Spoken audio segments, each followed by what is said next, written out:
Good morning class 5th students. Today we will start the chapter number 6 SCF and LCM. So first we will read and understand the what is SCF. SCF means highest common factor. Look at the following factorization. 18 equals to 2 multiplied by 3 multiplied by 3 and 24 equals to 2 multiplied by 2 multiplied by 2 multiplied by 3. The factors of 18 are 1, 2, 3, 6, 9 and 18. Students हमें यहाँ से 18 के factors मिले 1, 2, 3, 6, 9 and 18. Factors का मतलब होता है कि 18 किस किस की टेबल में आता है. तो 1 की टेबल में तो कोई भी नंबर आता ही आता है, 2 की टेबल में 18 आएगा, 3 की टेबल में आएगा, 6 की टेबल में आएगा, 9 की टेबल में आएगा और अपनी खुद की टेबल में आएगा. तो स्टूडेंट्स फैक्टर 18 के फैक्टर यहाँ पे हो गए 1, 2, 3, 6, 9 and 18 and the factor of 24 are. और ऐसे ही 24 के फैक्टर हो गए 1, 2, 3, 4, 6, 8, 12 and 24. Now the common factor of 18 and 24 are. अब कॉमन फैक्टर 24 और 18 दोनों के हमें निकालने हैं, 18 और 24 के. तो जो इनके कॉमन फैक्टर होंगे वो हम यहाँ लिखेंगे 1, 2, 3 एंड 6. अब कॉमन फैक्टर्स में से हमें हाईएस्ट कॉमन फैक्टर देखना है. द ग्रेटेस्ट और highest among the common factor is 6. यहाँ पर हम देख सकते हैं, you can see that the common factors of 18 and 24 highest common factor in the common factors of 18 and 24 is 6. It is the highest number that divides both 18 and 24 exactly. ये सबसे बड़ा number है स्टूडेंट्स 6, जो 18 और 24 6 की table में 18 और 24 exactly आते हैं without a remainder. We say that the highest common factor SCF of 18 and 24 is 6. We also say that 6 is the greatest common divisor GCD of 18 and 24. हम ये भी कह सकते हैं कि 6 जो है वो ग्रेटेस्ट कॉमन डिवाइज़र है 18 और 24 का. Now the SCF of 2 or more numbers is the greatest number that divides the numbers exactly. Now we will understand the rules of finding the rules of SCF. So first rule of find SCF is finding SCF with the help of multiplication table, SCF by inspection. अब हम SCF को निकालना सीखेंगे students with the help of multiplication table, table के according और inspection के according. सो हमें find the SCF हमें फाइंड करना है 9 और 27 का with the help of multiplication tables. So we find both 9 and 27 only in the multiplication table of 3 and 9. तो स्टूडेंट्स हमने ये पाया 9 and 27 का कि ये इनका केवल ओनली मल्टीप्लिकेशन टेबल है जो 3 और 9 में दोनों आते हैं एग्जैक्टली. 3 की टेबल में भी 9 और 27 आते हैं और 9 की टेबल में भी 9 और 27 आते हैं. अब बिटवीन 3 एंड 9 इज़ ग्रेटर. अब हमने 3 और 9 में देखा तो 9 जो है वो ग्रेटर है, बड़ा है. So the SCF of 9 and 27 is 9. So the greatest number by which both 9 and 27 are divisible is 9. यहाँ हम रूल समझेंगे मल्टीप्लिकेशन टेबल से SCF निकालने का या इंस्पेक्शन से SCF निकालने का. तो सबसे पहला रूल है find a table that has the smaller number.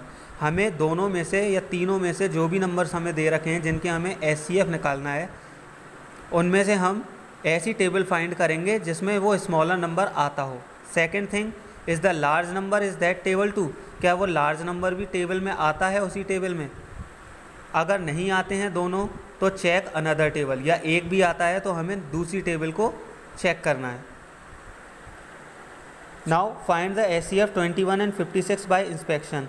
अब हम इंस्पेक्शन के थ्रू समझेंगे कि 21 और 56 का SCF कैसे निकालेंगे. So we find both 21 and 56 only in the multiplication table of 7. तो हमने पाया स्टूडेंट्स कि 21 और 56 केवल एक की टेबल में आते हैं, वो है 7 की टेबल में दोनों 21 और 56 दोनों आते हैं. सो यहाँ पर SCF होगा 21 और 56 का 7, only 7. Now students we will understand the another rule of finding SCF by finding factors. तो तो अब हम यहाँ HCF निकालने की दूसरा मेथड देखेंगे, वो है फाइंडिंग फैक्टर्स को फाइंड करके। एग्जाम्पल के लिए find the HCF of 12 and 18 bye finding factors. हमें 12 और 18 का HCF निकालना है फाइंडिंग फैक्टर्स के मेथड से। तो सबसे पहले हम 12 के फैक्टर्स करेंगे, देन 18 के फैक्टर्स करेंगे। 12 के फैक्टर्स करने के लिए हमें सबसे पहले सबसे छोटी से छोटी टेबल से करना है इसमें। सो सबसे छोटी टेबल है 2 6 जा 12, 6 टाइम गया। देन उसके बाद 2 से ही जाएगा 6, 2 3 जा 6। एंड देन हम देख रहे हैं यहाँ कि 3 जो है वो 2 की टेबल में नहीं आता है, तो हम नेक्स्ट टेबल को लेंगे 3 को। 3 1 जा 3। जब तक यहाँ 1 नहीं आ जाएगा, प्राइम फैक्टर नहीं आ जाएगा, तब तक हम इसमें डिवाइड करते रहेंगे। सो हमने यहाँ पाया 12 के factor 2 multiply by 2 multiply by 3। Now we will finding the factors of 18। 2 9 जा 18। अब हमने यहाँ देखा कि 9 जो है वो 2 की टेबल में नहीं आता, तो हम 3 से ट्राई करेंगे। 3 3 जा 9, देन 3 1 जा 3।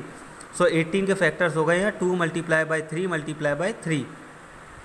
So now grouping the factors we get 4 3 जा 12, 2 6 जा 12। So the factors of 12 are 12 के यहाँ पे फैक्टर्स हो गए स्टूडेंट्स। 1 की टेबल में तो सभी आते हैं, तो 1 लिखेंगे। 2 की टेबल में भी 12 आता है, 2 6 जा 12। देन 3 की टेबल में भी आएगा, बिकॉज हमने यहाँ लिखा है 3 4 जा 12। देन 4 की टेबल में भी आएगा, 4 3 जा 12। 6 की टेबल में भी आएगा और 12 की टेबल में भी आएगा, खुद अपनी टेबल में। अब हम यहाँ देखेंगे 18 के फैक्टर्स। सो 18 के फैक्टर्स हमने देखे तो 1 2 3 6 9 and 18। Now we will find the common factors of 12 and 18। So we will write the common factors of 12 and 18 are 1 2 3 and 6। Now we will find the highest common factor. अब हमने यहाँ पे देखा student कि सबसे जो हाईएस्ट कॉमन फैक्टर है वो है 6, तो इसलिए HCF 12 और 18 का हुआ 6। अब हम स्टूडेंट्स एक और रूल समझेंगे प्राइम फैक्टराइजेशन के थ्रू HCF निकालना। तो एग्जांपल के लिए find the HCF of 45 and 30 by prime factorisation. यहाँ हम HCF निकालेंगे 45 और 30 का प्राइम फैक्टराइजेशन मेथड से। सो सबसे पहले हम 45 के फैक्टर्स करेंगे, देन उसके बाद 30 के फैक्टर्स करेंगे। 45 के फैक्टर्स करने पर हमने पाया कि 45 के फैक्टर्स आए 3 multiply by 3 multiply by 5। Then 30 के फैक्टर्स करने के बाद हमने पाया कि 2 मल्टीप्लाई बाई 3 मल्टीप्लाई बाई 5 इसके फैक्टर्स हैं। अब दोनों के कॉमन प्राइम फैक्टर्स हमने देखे। कॉमन प्राइम फैक्टर्स हम निकालेंगे कि दोनों फैक्टर्स 3 इसमें भी है, इसमें भी है, तो ये कॉमन है, इसमें सर्कल करेंगे। देन 5 इसमें भी है, 5 इसमें भी है, इनको सर्कल करेंगे। लेकिन 3 इसमें है, तो हम 1 टाइम 3 लेंगे यहाँ, तो हमने 1 टाइम 3 लिया। देन उसके बाद 5 दोनों में एक एक बार है, तो हमने 5 भी लिया और दोनों का मल्टीप्लाई कर देंगे। मल्टीप्लाई करने पर जो नंबर आएगा वो दोनों का HCF होगा। सो 3 5 जा 15। सो 15 will be the factors of 45 and 30। I hope you will be understand well. Now students, in my next video we will do the exercise of this chapter. Thank you.